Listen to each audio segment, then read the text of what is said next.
네, 더불어민주당 비례대표 이동주입니다.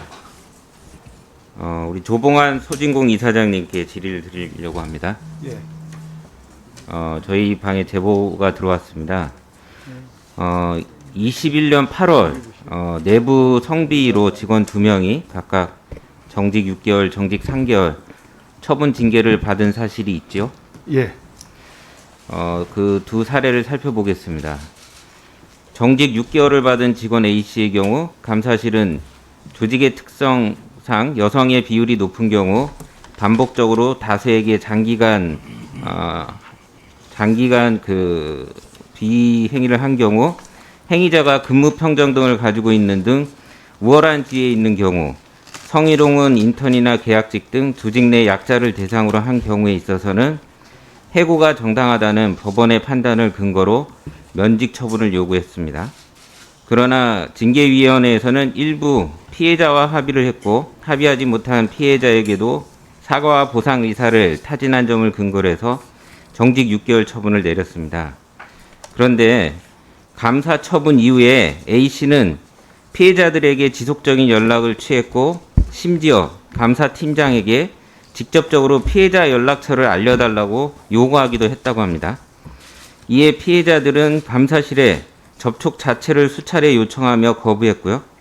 감사실에서도 피해자들의 연락처를 알려줄 수 없다고 계속 경고했지만 직원 A씨는 변호사를 통해서 끊임없이 피해자 접촉을 시도를 했습니다. PPT 화면을 보시면 그 내용들이 적혀 있고요.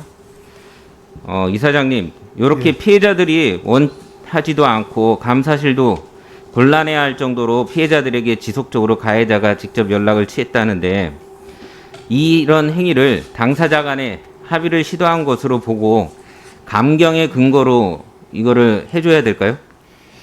예, 먼저 성비 사건 발생에 대해서 송구스럽게 생각을 하고요.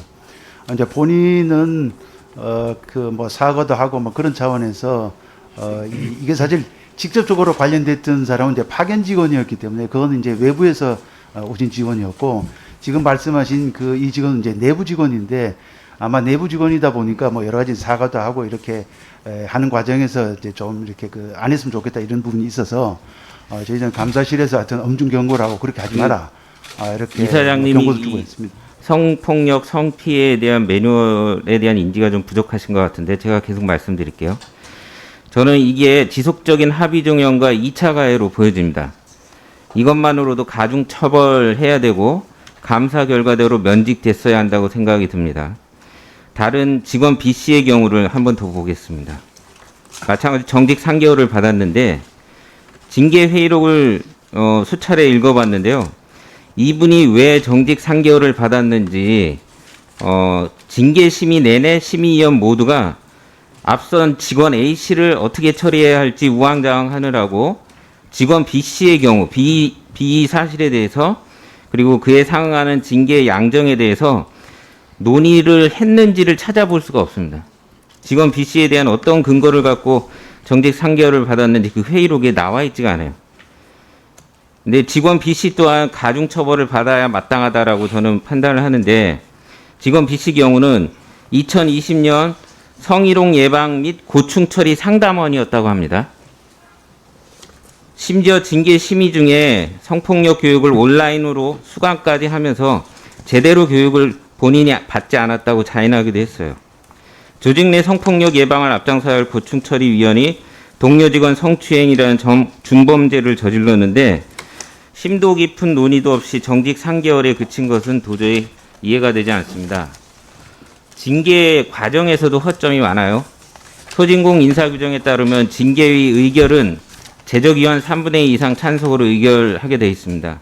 근데 당시 징계위 구성 최소 인원이 5명으로 구성돼 갖고 감사에서 면직건의가 올라온 A씨의 경우는 징계위원 3명이 면직을 주장하더라도 2명이 정직을 주장하면 정직으로 의결되는 희한한 구조가 나타났습니다. 회의록을 보시면 될 것 같고요. 이사장님, 이러한 두 직원에 대한 징계 수준이 저는 부적절하다고 생각을 하고요. 이게 잘못하면 소진공이 전형적인 제19 감싸기라고 안일한 대처라고 이렇게 질타를 받을 수밖에 없을 것 같습니다. 제가 시간이 없어서 두 번째 질의를 해야 되기 때문에 이런 결과가 요식행위에 그치면 안 된다고 보고요. 조직 내 성차별, 성희롱 근절과 성평등 문화 확산을 위해서 내부 이 문제를 다시 꼼꼼히 살펴보시고 특별 대책을 세워서 저희 보고를 해주시기 바랍니다. 답변은 마지막에 해주시고요.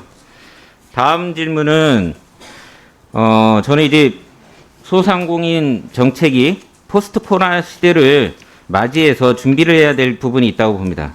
세 가지를 좀 제안을 드리려고 하는데요. 하나는 상권 단위로 지원이 전환돼야 된다. 손실보상처럼 개별 소상공인들의 피해 맞춤형으로 지원해 주는 것이 아니라 포스트 코로나 시에는 상권 단위로 전환해야 된다. 그 다음에 또 하나는 광역 지방 정부의 역할이 증대돼야 된다. 또 하나 마지막 세 번째는 소상공인 지원 재정에 지방 정부로 이양이 좀 필요하지 않을까 이런 의견인데요. 우선 첫 번째 상권 단위로 지원 전환과 관련돼서 우리 관련돼서 골목형 상점가라는 법률도 이미 개정이 돼 있고 상점가 활성화에 관한 법도 우리 국회에서 얼마 전에 통과를 시켰습니다. 이른바 디지털 전환이나 유통구조 개선 이런 부분들이 이루어지려면 개별 단위로 이루어지는 게 아니라 상권 단위로 바뀌어야 된다라고 생각을 하는데요. 이해 동의하시죠? 예. 그런데 우리 소상공인 시장진흥공단에서 상권 분석을 얼마나 하고 있는지 제가 좀 자료를 몇 가지 요구를 했습니다. 근데 저기 지금 PPT 화면을 보시면 거의 자료가 없어요.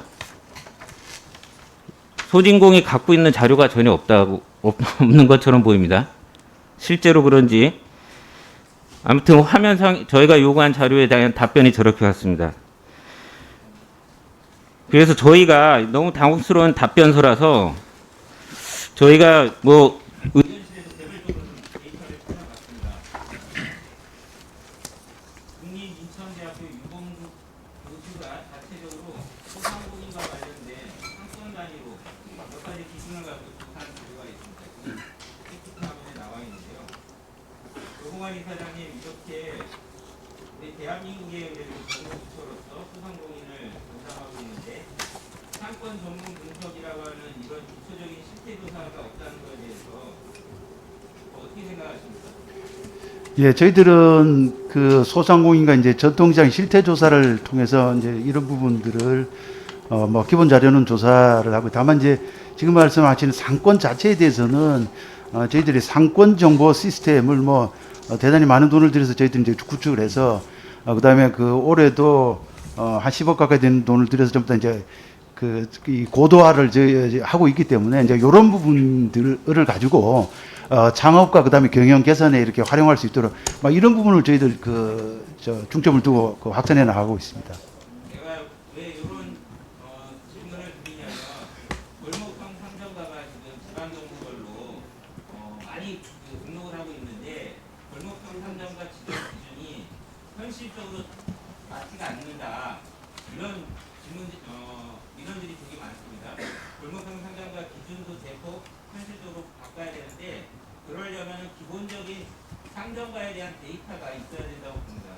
데이터를 기반으로 현실적인 기준을 재정립해야 되는데 그 부분을 좀 말씀드리고 앞에 얘기했던 그 성비 문제랑 이 골목형 상점가를 비롯해서 정책을 수립하는 데 필요한 상점가 분석 데이터에 대해서 어떻게 하실 건지 사용에 좀 저희 의원실에 보고를 좀 해주시면 좋겠습니다. 예, 두 개 다 그 보고를 드리고 저희들 이제 성비 문제는 저희들 기본적으로는 이 징계위원회는 외부에서 세 분이 오시고 내부에서 물론 이제 두 분이 참여를 하십니다만은 기본적인 논의와 거의 결정사항은 세 분이서 외부에서 오신 분들 중심으로 이렇게 결정이 되는데 그것도 여러 가지 하여튼 그 논의를 거쳐서 그렇게 결정을 했다는 그 말씀을 드리고 향후에도 이런 부분은 어쨌든 절대적으로 일어나서는 안 되는 일이기 때문에 예방 교육부터 시작해서 그 사후 조치까지 잘 될 수 있도록 저희들 어떤 하고 지금 말씀하신 대로 그 관련되는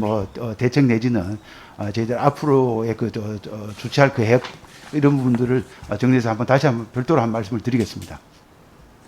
네, 수고하셨습니다. 다음은 이주환 의원님 질의해 주시기 바랍니다.